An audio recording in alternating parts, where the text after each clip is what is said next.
YouTube channel খবরের হাটে আপনাদের সবাইকে স্বাগত। ভারতে এই মুহূর্তে উদযাপিত হচ্ছে মহাকুম্ভ মেলা এলাহাবাদের প্রয়াগরাজে। তার মধ্যেই দু তিনটে বড় বড় বিপর্যয় ঘটে গেছে, তাতে মানুষের মৃত্যু হয়েছে, প্রাণহানি হয়েছে। ইতিহাস বলছে এই রকম বড় বড় সভা বা অনুষ্ঠান যখন উদযাপিত হয় তখন মৃত্যু অবধারিত। এই কথা বলার অর্থ কী? অতীতেও যে কুম্ভ মেলা হয়েছে তাতেও এই রকম ধরনের ঘটনা ঘটেছে এবং তাতেও অনেক প্রাণহানি ঘটেছে। সেই সম্বন্ধেই আজকের ভিডিওতে আপনাদের জানাবো। জানতে হলে অবশ্যই ভিডিওটা প্রথম থেকে শেষ অবধি দেখতে হবে। ভিডিও ভালো লেগে থাকলে সাবস্ক্রাইব করতে ভুলবেন না, সবসময় চ্যানেলের সাথে থাকবেন। অতীতে 1954 থেকে 2025 সাল পর্যন্ত যে কুম্ভ মেলা হয়েছে তার মধ্যে এরকম 5টি বড় দুর্ঘটনার কথাই আজকের ভিডিওতে আপনাদের জানাবো, যেখানে 800 জনের মৃত্যুও হয়েছে। প্রয়াগরাজে মহাকুম্ভের মেলাতেও এরকম ধরনের ভয়াবহ ভিড়ের মধ্যে বেশ কয়েকজনের মৃত্যুর খবর এসেছে। এবছরই উত্তরপ্রদেশে প্রয়াগরাজের মহাকুম্ভ মেলায় ঘটে গিয়েছে বেশ কিছু দুর্ঘটনা, তার ফলে বেশ কিছু মানুষের মৃত্যুর খবরও এসছে। স্বাধীনতা লাভের পর 1954 সাল থেকে 2025 সাল পর্যন্ত কুম্ভ মেলা এরকম 5টি বড় দুর্ঘটনা ঘটেছে। প্রাচীনকাল থেকেই কুম্ভ মেলা হয়ে আসছে ভারতবর্ষে। 1954 সালে স্বাধীনতার লাভের পর প্রথম কুম্ভ মেলা প্রয়াগরাজে হয়েছিল।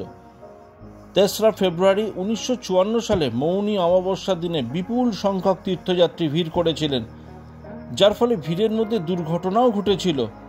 সেই দুর্ঘটনায় প্রায় 800 জনের মৃত্যুও হয়েছিল এবং অনেকে নদীতে ডুবে মারাও গেছিলেন। হরিদ্বারে 1986 সালে কুম্ভ মেলা হয়েছিল। সেই মেলায় ভিড়ের মধ্যে প্রায় 200 জনের মৃত্যু হয়। উত্তরপ্রদেশের তৎকালীন মুখ্যমন্ত্রী বীর বাহাদুর সিং সহ বেশ কয়েকজন রাজ্যের মুখ্যমন্ত্রী এবং সাংসদ হরিদ্বারে পৌঁছান। নিরাপত্তারক্ষীরা সাধারণ মানুষকে নদীর ধারে যেতে বাধা দেন। এর ফলে ভিড় বেকায়দায় পরিণত হয় এবং জীবনহানির ঘটনা ঘটে থাকে। 2003 সালে নাসিকে যে কুম্ভমেলা হয়েছিল, গোদাবরী নদীতে পবিত্র স্নানের জন্য হাজার হাজার তীর্থযাত্রী জড়ো হয়েছিলেন। সে সময় ভিড়ের মধ্যে মহিলা সহ কমপক্ষে 39 জন মারা গেছিলেন, 100-রও বেশি তীর্থযাত্রী আহত হয়েছিলেন। 10 ফেব্রুয়ারি 2013 সালে কুম্ভ মেলার সময় একটি পায়ে হাঁটার সেতু ভেঙে পড়লে এলাহাবাদ রেলওয়ে স্টেশনে ভিড়ের মধ্যে দুর্ঘটনায় মৃত্যু ঘটেছিল বেশ কিছু মানুষের। এর ফলে 42 জনের মৃত্যু হয়, 45 জন আহত হয়েছিলেন। 2025 সালে উত্তরপ্রদেশের প্রয়াগরাজে 144 বছর পর মহাকুম্ভ মেলা হচ্ছে। এই সময় কোটি কোটি মানুষ পবিত্র ত্রিবেণী সঙ্গমে, গঙ্গা, যমুনা ও সরস্বতীর মিলনস্থল, স্নান করতে আসছেন। মৌনী অমাবস্যার দিনে দ্বিতীয় অমৃত স্নান ছিল। এর জন্য 8 থেকে 10 কোটি মানুষ মহাকুম্ভ মেলায় পৌঁছেছিলেন।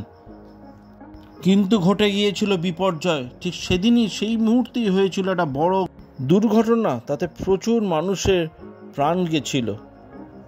ভিডিও যদি ভালো লেগে থাকে তাহলে অবশ্যই লাইক, শেয়ার ও কমেন্টস করবেন। সাথে থাকুন, সঙ্গে থাকুন আর দেখতে থাকুন ইউটিউব চ্যানেল খবরের হাট। অবশ্যই এই ধরনের নানা রকম খবর পেতে হলে চ্যানেলের সাথে থাকুন। আজকের ভিডিও এই পর্যন্তই। আবার আপনাদের সাথে দেখা হবে একটি নতুন ভিডিওয়।